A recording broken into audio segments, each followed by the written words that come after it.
Bonjour et bienvenue sur TV Land, votre télévision locale.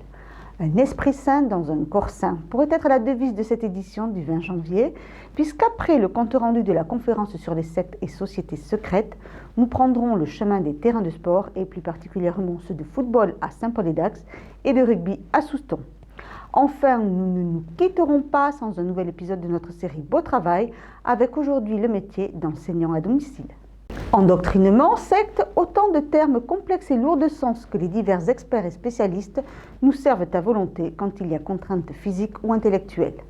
Dans le cadre des lundis de la culture, l'association tyrosaise Culturez-vous a tenté de lever le voile sur ce sujet. Malheureusement, toujours d'actualité. Pour débuter l'année, Culturez-vous a choisi un sujet plein de mystères et de questionnements, les sectes et les sociétés secrètes. Alain Dassé était d'accord pour traiter un sujet qui lui tenait cher parce qu'il a été confronté à ce problème, donc en l'occurrence les sectes et les sociétés secrètes. Malheureusement, c'est un sujet d'actualité et comme l'a dit notre conférencier, il y a les organisations sectaires et les sectes, il faut aborder ça avec prudence, mais il y a matière à dangerosité et il faut être vigilant. Depuis l'Antiquité, des sectes se sont formées en marge des grandes religions. Aujourd'hui, elles ont une mauvaise image, bien que sa définition est un ensemble de personnes partageant la même doctrine. Le mot secte a en France une connotation négative, mais en Angleterre, c'est un culte, c'est un groupement d'hommes qui réfléchissent, qui ont une religion identique, un groupe philosophique ou autre. En France, en raison de cette époque des années 70-80 où il y a eu une floraison de sectueuses et de mouvements absolument horribles, le mot secte est devenu extrêmement une connotation très négative. La loi ne punit pas les sectes en tant que telles, parce que la législation européenne, la liberté de religion, de culte ne le permet pas, ainsi qu'aux États-Unis, mais elle punit les conséquences sur les individus et sur l'ordre public. Donc quand une secte impose des contraintes physiques, morales à ses adeptes, là ça devient répréhensible par la loi. Mais une secte en tant que telle, ou un groupement d'hommes ou de femmes autour d'une religion, d'une philosophie, d'un domaine artistique, parce qu'on peut se regrouper pour différents sujets d'intérêt, de satisfaction. C'est difficile de caractériser une secte. Le mot secte n'est plus d'ailleurs adapté à la réalité aujourd'hui. De nos jours, elles ont évolué et se répandent via Internet et les réseaux sociaux. Les organisations terroristes utilisent d'ailleurs les mêmes méthodes. Ça a toutes les caractéristiques d'une secte dans la mesure où il y a un chef, un gourou, il y a une organisation opaque, il y a un non-respect des règles juridiques internationales ou nationales et il y a effectivement des conséquences extrêmement dommageables sur les individus qui vont bien sûr à la mort, aux attentats, etc. Donc là, ça peut rentrer dans ce vocable-là. C'est aussi une forme nouvelle de ces mouvements dangereux. Pour aider un proche en difficulté avec une secte, il est important de ne pas rompre le lien avec ce dernier et de contacter une association d'aide aux victimes. Si le mois de janvier est culturellement celui des bonnes résolutions, il est également celui des nouveaux objectifs pour les clubs sportifs. À mi-parcours, nombreux sont ceux qui peuvent se permettre de regarder vers le haut du classement et rêver de monter à l'échelon supérieur. C'est le cas du plus portugais des clubs landais, le Saint-Paul Desportivo, encore en course pour monter une deuxième fois en 2 ans. Pour leur première saison en 2e division de district, les joueurs du Desportivo ont fait une belle première partie de championnat en se classant second de leur poule à l'issue de la phase aller.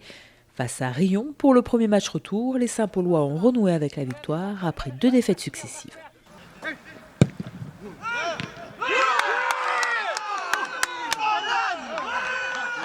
C'était important de gagner ce match parce qu'on venait de défaites et alors en gagnant ce match, c'est vrai qu'on renoue avec la victoire et on peut déjà voir un petit peu mieux justement pour monter un peu plus, pour pouvoir monter. Peut-être qu'avec ce match, ça va donner un peu plus de punch pour pouvoir, pour le groupe soit un peu plus soudé et qu'il aille de l'avant.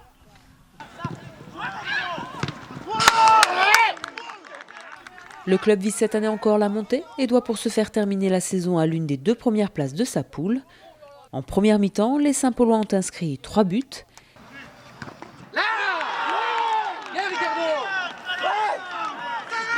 et en ont encaissé un sur coup de pied arrêté.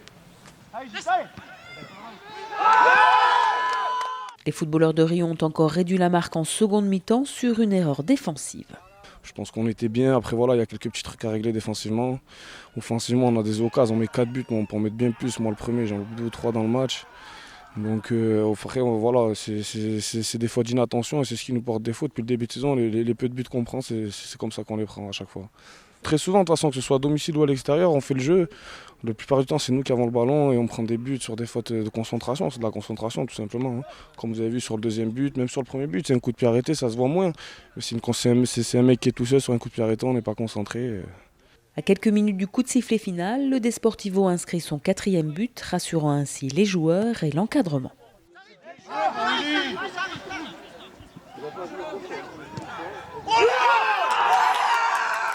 Moi, ce que je retiens, bon, déjà la victoire, bien sûr, et puis des actions qu'on a fait en triangle avec des phases de jeu sur les côtés assez rapides.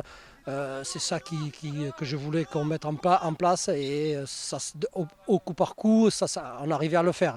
Mais il faut qu'on progresse un peu plus dans ce système-là, disons, jouer un peu plus au ballon, écarter un peu plus et pour pouvoir justement aller plus vite vers l'avant. À l'issue de cette rencontre, Saint-Paul Desportivo termine à la première place du classement, à 1 point devant Peyrehorade qui compte un match de retard et Saint-Vincent-de-Paul. Autant dire que les prochaines rencontres vont être déterminantes. Nous allons changer de ballon à présent et quitter le rond pour l'Oval. Désireux de renouer avec les joutes nationales depuis plusieurs saisons et désormais basculés dans une poule où siègent tous les prétendants à la montée en Fédéral 3, les rugbymen de l'association sportive soustonnaise se devaient de l'emporter au moment de retrouver leur entre de Goualard face à la courageuse formation de Cambo. Dimanche, le public était venu nombreux soutenir les équipes soustonnaises sur le terrain. Après 1h20 de match, l'équipe réserve remportait haut la main face à Cambo avec 71-10. Une victoire attendue par les Soustonnais.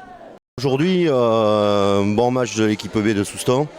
On a été très bien en conquête, très bien en conservation. Bon, effectivement, dans la poule, on savait que ce n'était pas l'équipe la plus importante qu'on recevait aujourd'hui. Ceci dit, on a un bloc de 3 gros matchs à préparer, SMP, Bidart, Léon. On se devait de bien le préparer aujourd'hui, je pense que c'est chose faite. C'est vrai qu'on prend un essai malgré cette défense qui nous tient à cœur depuis bientôt 1 an et demi, puisque nous sommes invaincus depuis 1 an et demi. Cette équipe est championne de France et on va aller maintenir la finale Côte Basque, finale champion de France. On espère faire aussi bien que l'an dernier. 1 minute de silence en hommage aux anciens membres du club disparus récemment et le match des équipes premières débuté avec des Soustonnais prêts à conquérir le haut du tableau. Alors, par rapport à ce match contre Cambo, aujourd'hui il nous faut absolument une victoire parce qu'on a gagné le week-end dernier à Bardos, donc il fallait confirmer aujourd'hui. Donc je pense que pour l'instant c'est faisable, c'est bien. Mais nous, parce que notre objectif c'est de finir dans les 2 premiers pour jouer demi-finale, parce qu'en étant dans les 2 premiers, les demi-finales retour sont ici à la maison, à Rémy-Goualard. Donc c'est l'objectif, on se déplace le week-end prochain, on va essayer de faire quelque chose aussi. Donc pour être dans les 2 premiers, il faut gagner pratiquement tous les matchs, 5 matchs sur 6 à mon avis, vu la difficulté de la poule. Perdant face à Léon le week-end dernier, Cambo, actuellement dernier de la poule, souhaitait tenir tête au mieux. On aimerait ramener quelques points, mais en rugby, il faut avoir de la mémoire. Et on se souvient que lors de notre dernier déplacement ici à Souston, ça s'était soldé par une belle dérouillée, puisqu'on avait pris pas loin de 60 points. Je crois même que Souston y était parvenu. Et donc voilà, donc aujourd'hui, c'est minimisé. C'est, comme on l'a expliqué aux joueurs, se donner complètement, de façon à ne pas revenir de ce déplacement avec autant de points. Il reste quand même encore un paquet de matchs et voilà, il faudra verrouiller à domicile, ne plus se permettre de perdre un match et puis aller glaner des points à l'extérieur. Mais bon, vous savez, le niveau de Cambo, il n'y a pas très longtemps, elle était en division inférieure. Donc aujourd'hui, c'est avec un jeune effectif qu'on se présente à Souston. Donc voilà, la partie sera difficile, mais on va essayer de s'accrocher. Puis comme j'ai dit aux joueurs dans le vestiaire, essayez de prendre du plaisir. Si vous prenez du plaisir, vous en donnerez déjà à tous les spectateurs et puis voilà, il faut être généreux et en étant généreux, j'espère qu'on arrivera à tirer notre épingle du jeu. Et c'est avec 43-16 que Soustons s'empare de la victoire. Début c'était dur parce qu'on s'était dit de jouer extérieur mais on l'a pas trop fait. Ils sont montés très vite niveau centre. Puis quand on était à la mi-temps, on a vu qu'ils commençaient à craquer physiquement. Et du coup on a fait ce qu'on avait dit, on a joué extérieur, c'est passé, on les a épuisés. Donc c'est grâce à ça qu'on a pu gagner ce match. Contre Saint-Pé au prochain match, Soustons est motivé et ne compte pas lâcher la victoire. Il nous reste à présent à découvrir un nouveau numéro de notre série Beau Travail avec aujourd'hui Jamal et son métier d'enseignant à domicile. Jamal a 47 ans. Il aime le tennis, les documentaires et son métier. Jamal est enseignant à domicile. J'enseigne le droit des étudiants dès la première année de fac. Je leur explique ce qu'ils n'ont pas compris en cours, je les aide pour les exercices et puis aussi je leur donne les bonnes méthodes de travail. Mon but, c'est de les accompagner dans leur réussite. Jamal est évidemment pédagogue, il a de l'empathie pour se mettre au niveau de chacun et il est dynamique. Je suis un peu comme un coach, je les soutiens, je les entraîne, en fait je les encadre. Mais cette jurisprudence... Ah, désolé, c'est plus l'heure. Non, je suis toujours disponible, je suis prof avant tout. Ce que je préfère, c'est quand ils m'appellent pour me dire qu'ils ont réussi leurs examens, c'est très gratifiant. Jamal a un master de droit international. On recherche 3600 enseignants à domicile par an pour en moyenne 16,48 € de l'heure et des offres sont disponibles sur beautravail.org. Mais monsieur, non, c'est plus l'heure. C'était Beau Travail avec le MEDEF. Voilà, cette édition est maintenant terminée. Je vous remercie de nous avoir suivis et je vous donne rendez-vous vendredi pour un prochain journal de TV Land, votre télévision locale. En attendant, je vous souhaite de passer une excellente journée.